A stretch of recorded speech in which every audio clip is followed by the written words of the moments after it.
गुनाहों का देवता। खंड 1। प्रस्तावना। कुछ प्रेम कहानियां अधूरी होती हैं, लेकिन अधूरा रह जाना ही उन्हें अमर बना देता है। कुछ प्रेम कहानियां समाज की दीवारों में गूंजती रहती हैं, कभी बोल नहीं पाती, लेकिन चुप भी नहीं रहती। गुनाहों का देवता एक ऐसी ही कहानी है। नायक भी आम है, नायिका भी। कोई चमत्कार नहीं, कोई बड़े बड़े संवाद नहीं, फिर भी यह उपन्यास पाठकों की आत्मा में उतरता है, क्योंकि ये उस प्रेम की बात करता है जो कभी जुबान पर नहीं आता, जो बस निगाहों, मौन और त्याग में जीता है। 1949 में जब धर्मवीर भारतीय ने यह उपन्यास लिखा, तब वे स्वयं भी केवल 23 वर्ष के थे, लेकिन उनकी लेखनी में एक ऐसी भावनात्मक परिपक्वता थी जो उस उम्र में दुर्लभ थी। यह कहानी है चंदर और सुधा की, एक होशियार, आत्मसंयमी शोध छात्र और एक चंचल, भावुक, आत्मीय लड़की की। चंदर अपने गुरु डॉक्टर शुक्ल के घर में रहता है और वहीं सुधा से उसका जुड़ाव होता है। एक ऐसा रिश्ता जो पहली नजर में सिर्फ दोस्ती है, लेकिन जैसे जैसे शब्दों के बिना संवाद होता है, एक अनकहा प्रेम जन्म लेने लगता है। सुधा उसे छेड़ती है, चुनौती देती है, अपनी उपस्थिति से उसकी दुनिया को रंग देती है, और चंदर, वह बस चुपचाप सब सहता है, शायद इसलिए कि वह डरता है इस भावना को प्रेम कह देने से, या शायद इसलिए कि वह सुधा को किसी उच्च ओहदे पर देखता है, एक देवी की तरह जिसे चाहना भी अपवित्र लगने लगता है। फिर एक दिन सब बदल जाता है। सुधा का विवाह तय हो जाता है और चंदर, वही चंदर जो सुधा के बिना जीवन की कल्पना नहीं कर सकता था, वह कुछ नहीं कहता। क्यों? क्योंकि वह प्रेम को त्याग में बदल देना चाहता है, क्योंकि उसके आदर्श उसे रोकते हैं। धर्मवीर भारती ने इस उपन्यास के जरिए केवल एक प्रेम कहानी नहीं कही, उन्होंने उस पूरे सामाजिक ढांचे पर सवाल उठाया जिसमें प्रेम को गुनाह समझा जाता है और त्याग को पूजा। चंद्र स्वयं को गुनाहों का देवता बनाता है, एक ऐसा व्यक्ति जो अपने मन को तोड़ देता है ताकि आत्मा को आदर्शों में सुरक्षित रख सके। लेकिन क्या यही सही है? क्या प्रेम को जीना पाप है? गुनाहों का देवता हमें एक ऐसे प्रेम का परिचय देता है जो न पूरी तरह जिया गया, न पूरी तरह मारा गया। एक ऐसा प्रेम जो अपने ही पवित्रता के बोझ तले दबकर दम तोड़ देता है। यह कहानी है उन लोगों की जो प्रेम करते हैं पर कभी कह नहीं पाते, जो समाज के सामने झुकते हैं और फिर अपने ही दिल के सामने टूट जाते हैं। आइए इस कहानी को समझते हैं, सिर्फ इसके पात्रों को नहीं, बल्कि उनके भीतर बहते उस प्रेम को जो कभी बोला नहीं गया। खंड 2। आत्मीयता का आरंभ। चंदर और सुधा। कभी कभी दो लोग बिना कहे सब कुछ कह जाते हैं। उनकी बातचीत में कुछ असाधारण नहीं होता, लेकिन मौन के बीच एक दुनिया बन जाती है, ऐसी दुनिया जो बाहर से दिखाई नहीं देती, लेकिन भीतर पूरी तरह जीवित रहती है। चंदर और सुधा की दुनिया भी कुछ ऐसी ही थी। चंदर एक शोध छात्र, परिपक्व, संकोची और भीतर से गहराई तक अनुशासन में ढला हुआ, जो शब्दों से ज्यादा मौन से सोचता है और भावनाओं से ज्यादा मर्यादा को महत्व देता है। वह लखनऊ के एक विश्वविद्यालय में पढ़ता है और वहीं अपने गुरु डॉक्टर शुक्ल के घर में एक सदस्य की तरह रहता है। और वहीं है सुधा, डॉक्टर शुक्ल की इकलौती बेटी, चंचल, तेज, आत्मविश्वासी और हंसी में लिपटी भावुकता से भरी। वह वो नहीं कहती जो महसूस करती है, लेकिन उसकी आंखें सब बता देती हैं।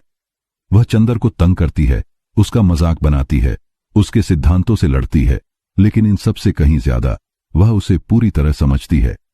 दोनों के बीच कोई औपचारिक संवाद नहीं, कोई प्रेम का इजहार नहीं, लेकिन जब चंद्र सुधा की किसी बात पर मुस्कुराता है तो सुधा को पता होता है कि वह उसकी हंसी नहीं, उसका ध्यान देख रही है। जब सुधा किसी और के सामने चंद्र को चंद्रबाबू कहकर चिढ़ाती है तो उसमें छिपा अपना अधिकार भी होता है, एक ऐसा अधिकार जो शब्दों में नहीं, आत्मीयता में जीता है। चंदर जब किताबों में डूबा होता है तो सुधा अचानक पास आकर कहती, आप जैसे गंभीर लोग कभी मुस्कुराते भी हैं क्या? और फिर हंस देती। चंदर उसकी ओर बिना देखे कहता, कभी कभी जब कोई फालतू बात कह दे। सुधा फिर खिलखिलाकर हंसती। इस खेल में ही दोनों का दिन कटता। सुधा जानती थी कि चंदर के भीतर क्या चल रहा है, लेकिन वह उसे बताना नहीं चाहती थी कि वह जानती है, और चंदर जानता था कि सुधा सब समझती है। फिर भी वह नहीं चाहता था कि वह कुछ कहे। यही मौन का प्रेम था, नाजुक, अनकहा और फिर भी सबसे सच्चा। चंद्र को सुधा देवी की तरह लगती थी, पवित्र, निर्दोष और किसी भी सांसारिक स्पर्श से ऊपर। वह उसमें सौंदर्य देखता था, पर वासना नहीं। वह उसमें अपनापन महसूस करता था, पर अधिकार नहीं। वह उसे पाना नहीं चाहता था, उसे खोने से डरता था। एक दिन सुधा ने उससे पूछा, अगर मैं आपके जीवन में न रहूं तो? चंद्र कुछ क्षण चुप रहा और फिर बोला, तो जीवन वही रहेगा, पर जीवन का स्वाद चला जाएगा। सुधा ने मुस्कुराकर कहा, तो मैं स्वाद हूं? चंद्र ने गंभीर होकर कहा, तुम वह चीज हो जो जीवन को जीवन बनाती है, लेकिन जिसके बिना भी जीवन चलता है। जैसे आत्मा बिना शरीर के रह सकती है, पर जीवन नहीं कहलाती। यह संवाद कोई प्रेम का इजहार नहीं था, लेकिन इसमें जो प्रेम था वह शब्दों के इजहार से कहीं बड़ा था। चंद्र का व्यवहार एक तरह से जटिल था। वह सुधा के साथ समय बिताता, उसकी हर बात को महत्व देता, पर फिर भी अपने भावों को स्नेह और भाईचारे के दायरे में बांध देता। शायद वह खुद से डरता था, या उस समाज से जो एक गुरु की बेटी और एक शिष्य के बीच के प्रेम को कलंक मान सकता था। सुधा समझती थी कि चंद्र उसे चाहता है, लेकिन वह चाहती थी कि चंद्र खुद इस बात को माने, कहे और उसे अपने बराबर खड़ा करे, न कि किसी देवी की मूर्ति बनाकर ऊंचाई पर बिठा दे जहां छुआ भी न जा सके। कई बार सुधा उसे छेड़ती थी, जानबूझकर किसी और लड़के की बात करती या कहती, पता है चंद्र बाबू, मुझे कोई ऐसा चाहिए जो मुझसे बहस करे, मुझे टोक सके, मुझे रोक सके। चंद्र जवाब देता, तो फिर तुमको कोई और मिलेगा, क्योंकि मैं तुम्हें हर बार जीतते देखना चाहता हूं। यह जवाब एक प्रेमी का नहीं, एक उपासक का था। सुधा को उपासना नहीं चाहिए थी, उसे साथी चाहिए था। धीरे धीरे इस मौन रिश्ते में एक अजीब किस्म का बोझ बढ़ने लगा। जो चीज कभी सहज थी, अब संकोच से भरी होने लगी। पहले जो आंखें हंसती थीं, अब प्रश्न करने लगीं। पहले जो चुप्पियां सुकून देती थीं, अब बेचैनी बन गईं। सुधा कभी कभी पलकों की ओट से देखती थी, क्या चंद्र सच में नहीं समझता या जानबूझकर अनजान बना है? और चंद्र अपने भीतर सोचता था, क्या सुधा मेरी परीक्षा ले रही है या मुझे मेरे ही आदर्शों से टकराने को मजबूर कर रही है? कहीं कुछ टूटने की आहट थी, लेकिन दोनों उसे सुनना नहीं चाहते थे। कहीं कुछ कहना बाकी था, लेकिन शब्दों में बांधना गुनाह लगता था। उनका रिश्ता उस कांच की तरह था जिसे दोनों ने दोनों हाथों से थाम रखा था, बहुत संभाल कर। वे जानते थे कि जरा सी तेजी, जरा सी लापरवाही और वह कांच चुभ जाएगा, हाथों में भी, दिलों में भी। लेकिन वक्त कब तक ठहरता है और प्रेम कब तक छिपा रह सकता है? खंड 3, द्वंद्व और दूरी।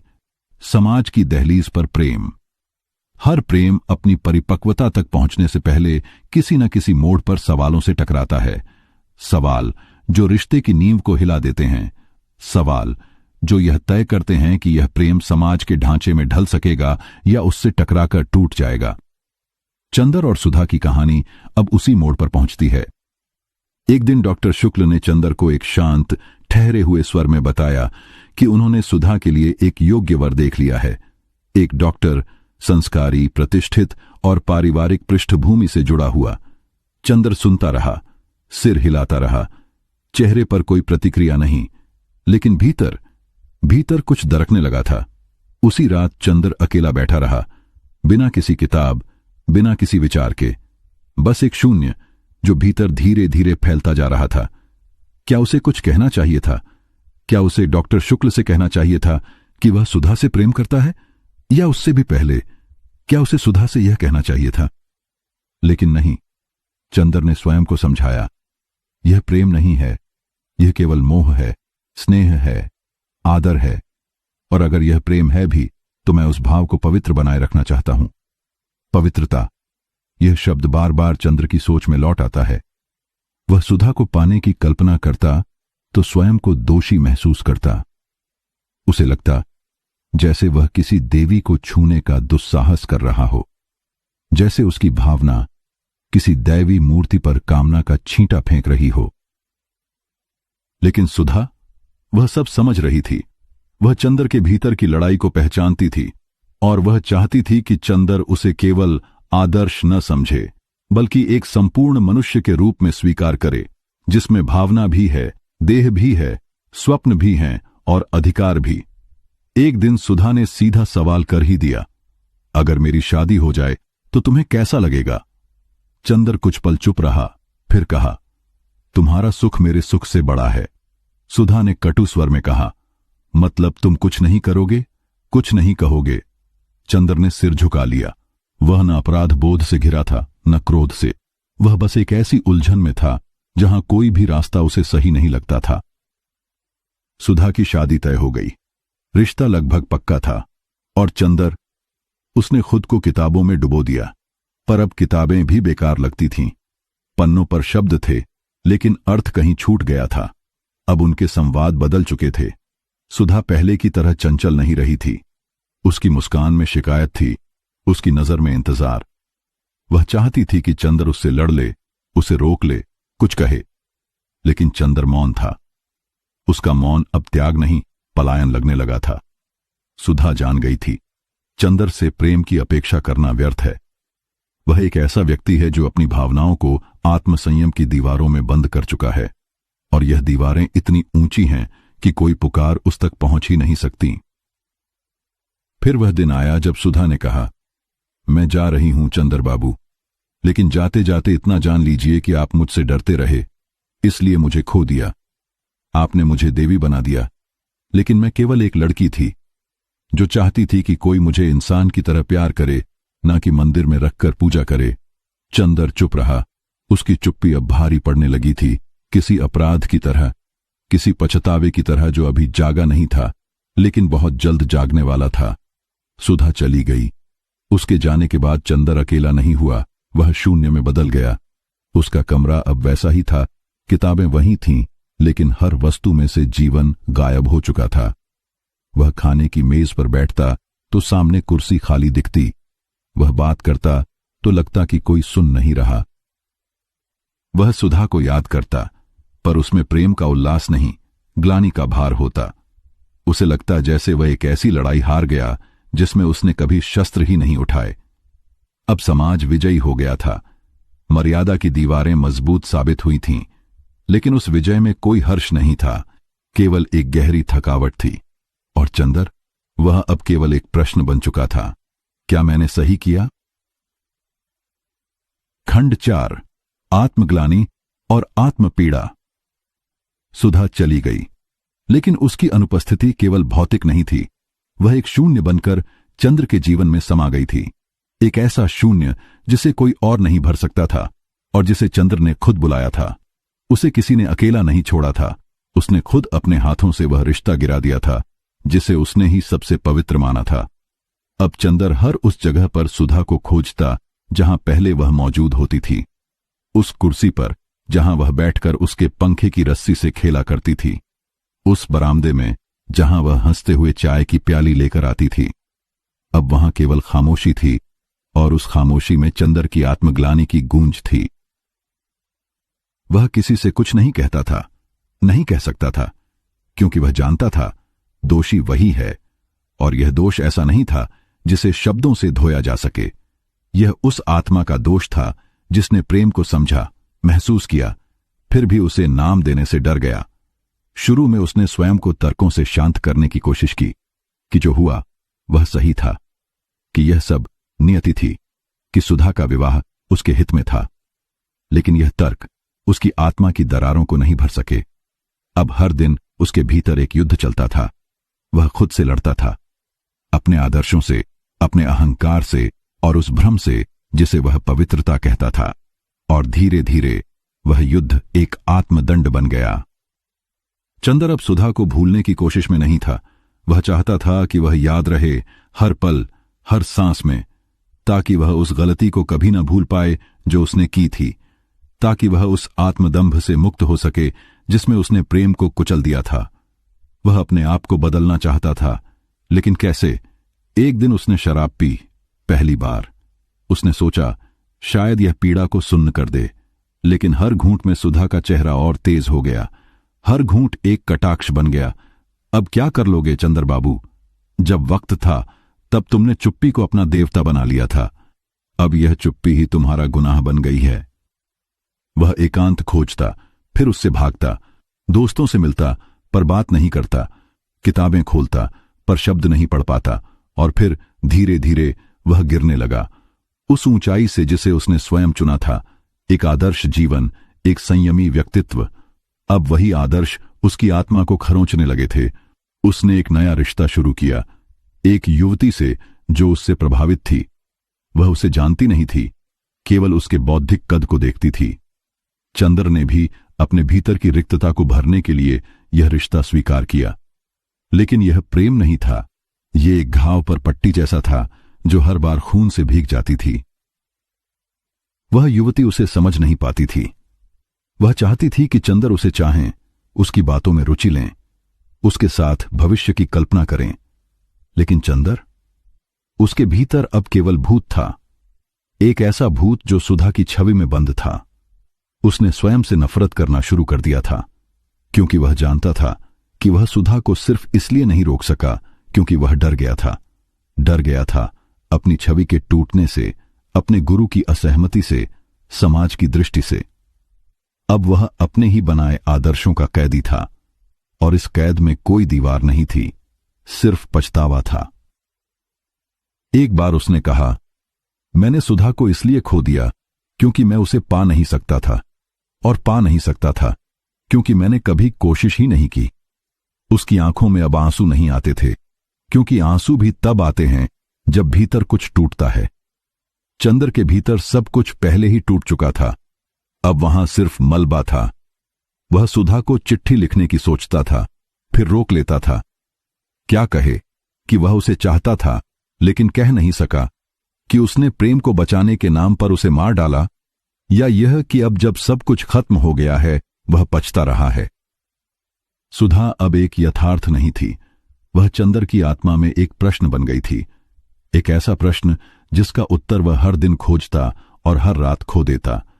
यही आत्मग्लानि थी, यही आत्मपीड़ा, और यही वह गहराई थी जहां चंदर अब जीता था, या कहें धीरे धीरे मरता था। खंड 5, भटकाव, प्रेम की जगह भौतिकता। जब भीतर खालीपन बहुत गहरा हो जाता है तो इंसान उस शून्य को भरने के लिए किसी भी दिशा में भटकने लगता है। चंदर भी अब उसी रास्ते पर था, एक ऐसा रास्ता जहां प्रेम की जगह भौतिकता थी, आत्मीयता की जगह बाहरी तृप्ति। सुधा के जाने के बाद चंद्र का जीवन एक आदर्शवादी पुरुष से एक भावनात्मक भगोड़े में बदलने लगा। वह अब स्वयं से बचना चाहता था, और खुद से बचने का सबसे आसान तरीका था दूसरों में उलझ जाना। अब उसके जीवन में नए चेहरे आए। उनमें से एक थी पम्मी।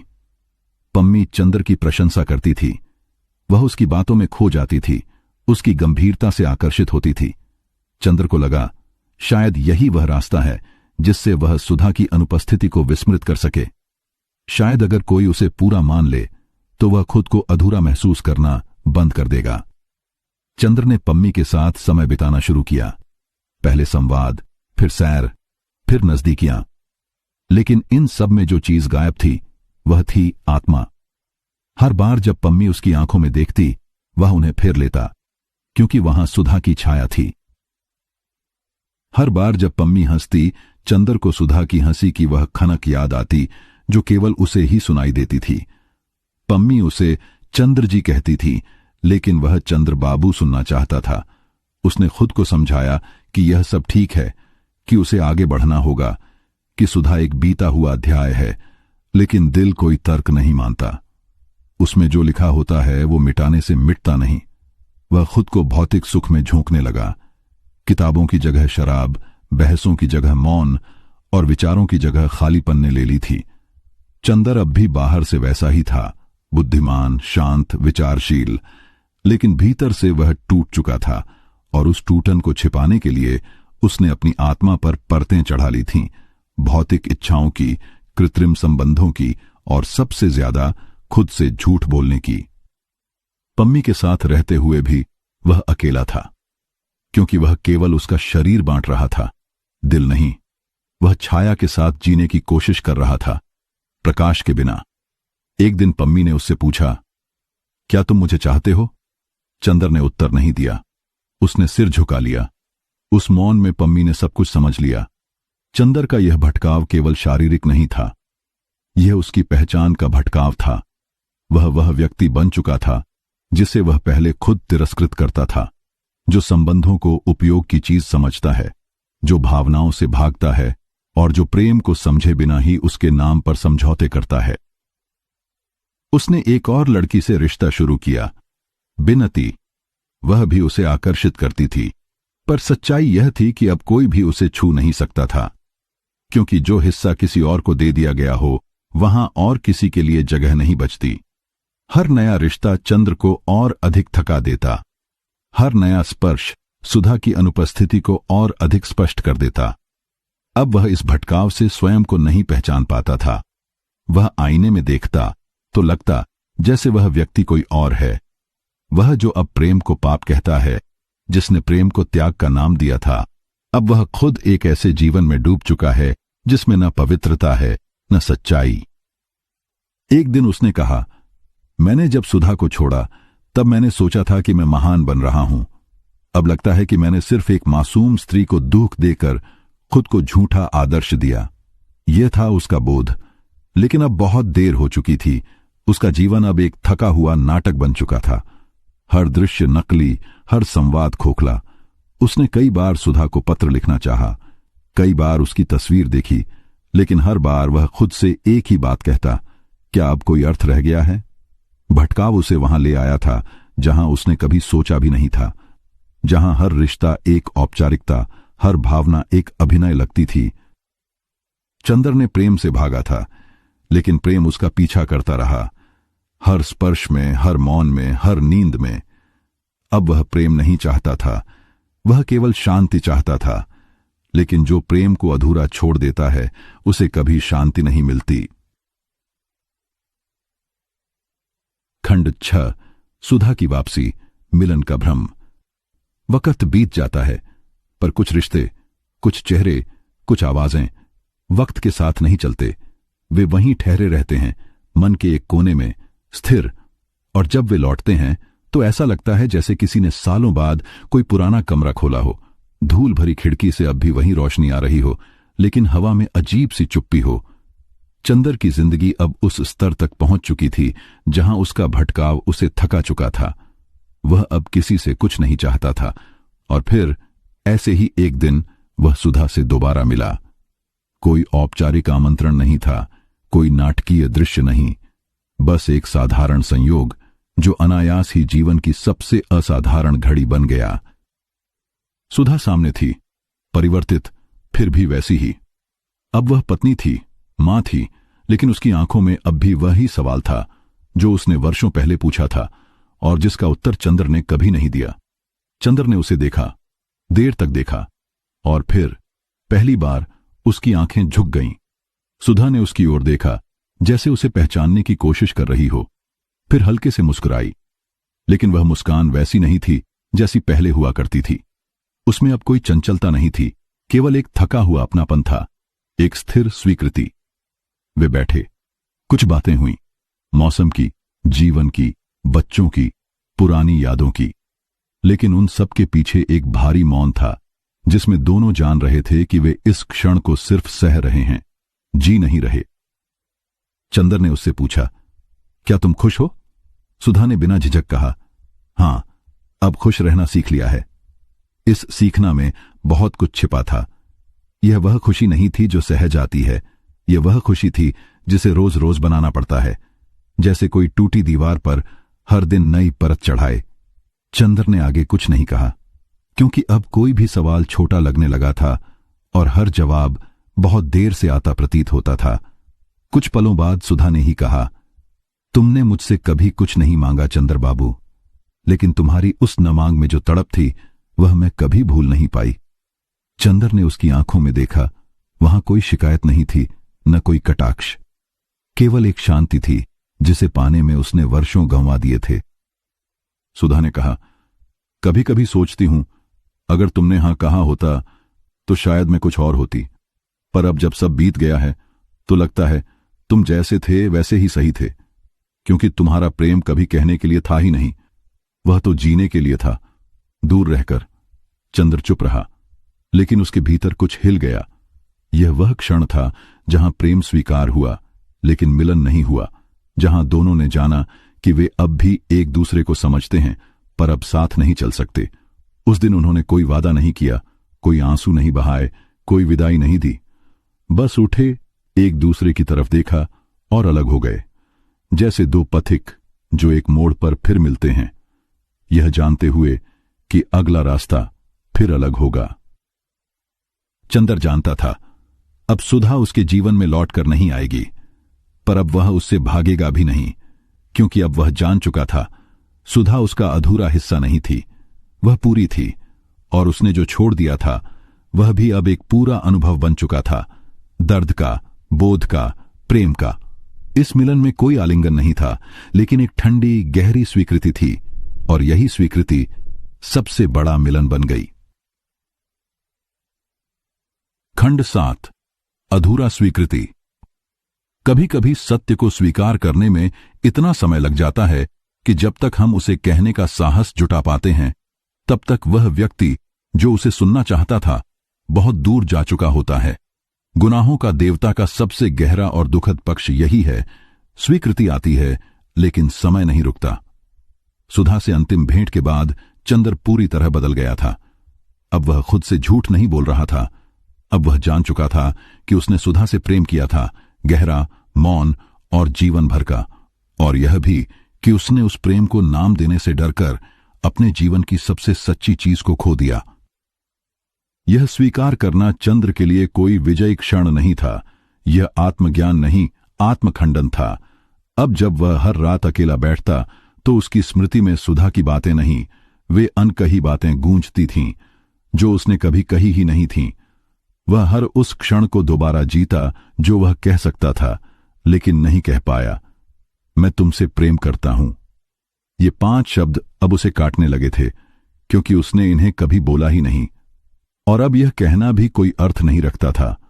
उसकी आत्मा में अब कोई आदर्श शेष नहीं था, केवल पछतावा बचा था। वह पछतावा जिसने उसे पहले सुधा से दूर किया था, अब वह उसी पछतावे में उसे सबसे पास ले आया था, लेकिन इस बार पास आकर भी वह उसे छू नहीं सकता था। उसने खुद से पूछा, क्या मैं सुधा के योग्य था?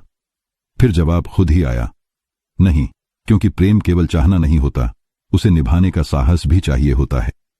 अब चंद्र अपने जीवन को किसी और की दृष्टि से देखने लगा था। वह सोचता, अगर सुधा उसकी जगह होती तो क्या वह चुप रहती?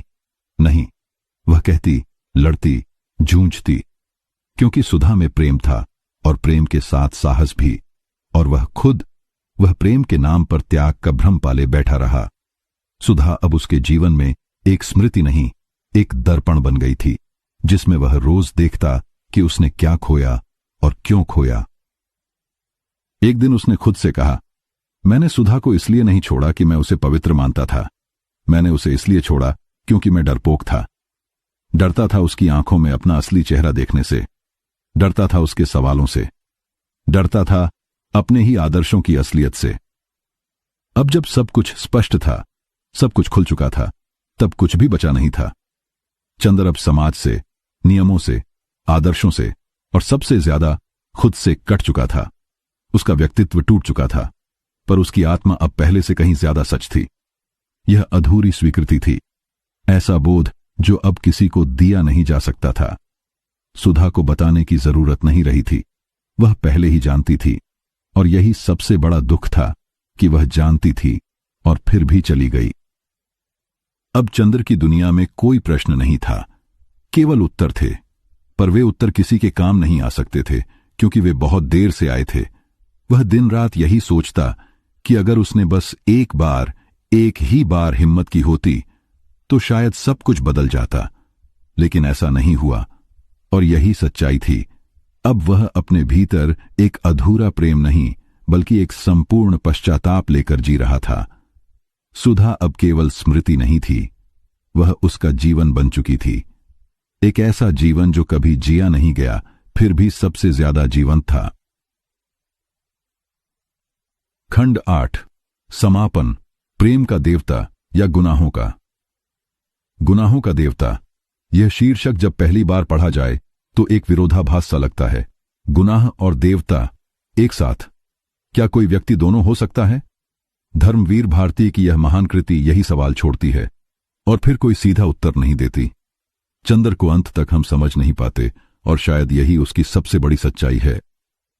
वह प्रेम करता है लेकिन कहता नहीं, वह त्याग करता है लेकिन उसका गर्व नहीं करता। वह गिरता है, भटकता है, आत्मग्लानि में डूबता है और जब सब साफ हो जाता है तब वह स्वीकार करता है। तो क्या वह गुनहगार है या फिर वही देवता है जिसने प्रेम को उस हद तक पवित्र माना कि उसे छूने से भी डर गया? या फिर क्या वह एक आम इंसान है, हम सब की तरह, जो प्रेम करता है पर जब कहना जरूरी होता है तब चुप रह जाता है? धर्मवीर भारतीय इस उपन्यास के माध्यम से कोई नैतिक शिक्षा नहीं देते। न ही वह चंद्र को अपराधी बनाते हैं, न महानायक। वह बस एक इंसान रचते हैं, कच्चा, उलझा हुआ, खुद में ही फंसा हुआ। और यही वजह है कि यह कहानी आज भी हमें छूती है, क्योंकि हम सब कहीं न कहीं चंद्र हैं। हम सब ने कभी न कभी किसी को नहीं कहा जो हमें कह देना चाहिए था। हम सब ने कभी किसी आदर्श को इतना ऊंचा बना दिया कि उसमें इंसान की जगह ही न बची। हम सब ने किसी प्रेम को उसकी पवित्रता के नाम पर छोड़ दिया, लेकिन फिर जीवन भर उस पवित्रता का मातम मनाते रहे। गुनाहों का देवता इसलिए कालजयी है क्योंकि यह प्रेम की बात करती है, पर उस प्रेम की जो ज्यादा बोलता नहीं, बस भीतर भीतर जलता है। यह उपन्यास हमें यह नहीं बताता कि प्रेम कैसे करना चाहिए। यह हमें बस एक दर्पण दिखाता है कि अगर तुमने प्रेम किया और उसे जिया नहीं तो अंत में क्या बचता है? एक ऐसा अंत जहां प्रेम कहे बिना ही समाप्त हो जाता है, जहां मिलन नहीं होता लेकिन बिछड़ना भी अधूरा रहता है। चंद्र का जीवन समाप्त नहीं होता, वह जीवित रहता है, लेकिन उसके भीतर जो सबसे मूल्यवान था, सुधा का साथ, वह मर चुका होता है और इसी मृत्यु को वह हर दिन जीता है। तो अंत में प्रश्न बचता है, चंद्र गुनाहों का देवता क्यों है? शायद इसलिए कि उसने जो सबसे बड़ा पाप किया वह यह था कि उसने प्रेम को डर के मारे जीने नहीं दिया। और देवता शायद इसलिए कि उसने उस प्रेम को कभी अपवित्र नहीं होने दिया। धर्मवीर भारती ने यह उपन्यास लिखते समय किसी नारे, किसी सामाजिक क्रांति की घोषणा नहीं की थी। उन्होंने बस एक प्रेम की त्रासदी को, एक मनुष्य के अंतर्द्वंद्व को शब्द दिए थे, लेकिन इन शब्दों ने पीढ़ियों को बदल दिया। आज भी जब यह उपन्यास पढ़ा जाता है तो कोई न कोई पाठक चंद्र की उस चुप्पी में अपना कोई खोया हुआ क्षण ढूंढ लेता है। और यही इसकी सबसे बड़ी जीत है, क्योंकि कुछ प्रेम कहानियां सिर्फ किताबों में नहीं रहती, वे लोगों की आत्मा में बस जाती हैं। गुनाहों का देवता एक ऐसी ही कहानी है। धर्मवीर भारती केवल लेखक नहीं थे, वे संवेदना के शिल्पी थे।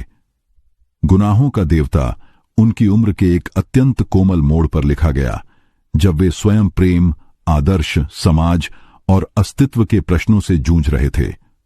उन्होंने यह उपन्यास न किसी साहित्यिक आंदोलन के तहत लिखा था, न किसी सामाजिक परिवर्तन की मंशा से।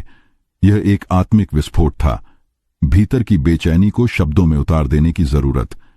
यही कारण है कि उपन्यास का हर पृष्ठ एक निजी भावनात्मक दस्तावेज की तरह लगता है, न कि घड़ी हुई कथा। धर्मवीर भारती ने स्वयं कहा था, यह एक बेकल आत्मा की पुकार है, न कि विचारधारा का घोषणा पत्र। गुनाहों का देवता एक ऐसे समय की कथा है जहां प्रेम मौन में पनपता था और समाज की दीवारें बहुत ऊंची थीं। पर क्या आज सोशल मीडिया और खुली अभिव्यक्ति के युग में यह कथा अप्रासंगिक हो चुकी है? नहीं, आज भी हम रिश्तों में मौन पालते हैं। आज भी कई बार पवित्रता के नाम पर प्रेम को अधूरा छोड़ दिया जाता है। आज भी हम डरते हैं कि अगर हमने अपनी भावना कह दी तो शायद वह रिश्ता ही खत्म हो जाए। बस अब चुप्पियां डिजिटल हो गई हैं, पर उनके पीछे की पीड़ा वही है। गुनाहों का देवता इसलिए अमर है क्योंकि यह प्रेम की उस छाया की बात करता है जो बोलती नहीं पर सदा साथ चलती है। यह उपन्यास हमें प्रेम करने की नहीं, प्रेम को जीने की जिम्मेदारी सिखाता है। यह हमें बताता है कि प्रेम तब तक अधूरा है जब तक उसमें साहस नहीं है, साहस कहने का, जीने का और सामाजिक मापदंडों से टकराने का। और यह भी कि अगर तुमने उस क्षण चुप्पी ओढ़ ली तो वह चुप्पी जीवन भर का सबसे बड़ा गुनाह बन सकती है।